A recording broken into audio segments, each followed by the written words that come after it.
ஜியா எங்கே வந்திருக்கீங்க? Tennis class பார்க்குறீங்களா? யார் யார் விளையாடுறா டென்னிஸு? ஆசனாவும் தியானாக்காவுமா? இங்கே என்ன பண்ணுறாங்க? ஓ, ஆசனாக்கா ஜம்பிங், தியானாக்கா ஸ்கிப்பிங்.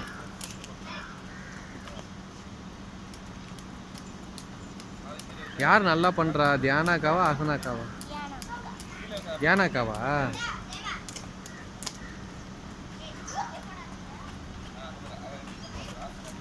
ஆசனாக்கா சூப்பராக பண்ணுறாங்களே. நீ பண்ணுறியா சில்லையா ஜியாக்டி? நீ பண்ணுறியா? இங்கே பாரு, நீ பண்ணுறியா? ஜம்பிங் பண்ணுறியா ஸ்கிப்பிங் பண்ணுறியா? ரெண்டுமே பண்ணுறியா? வெரி குட் தாங்க. பாய் சொல்லுங்க.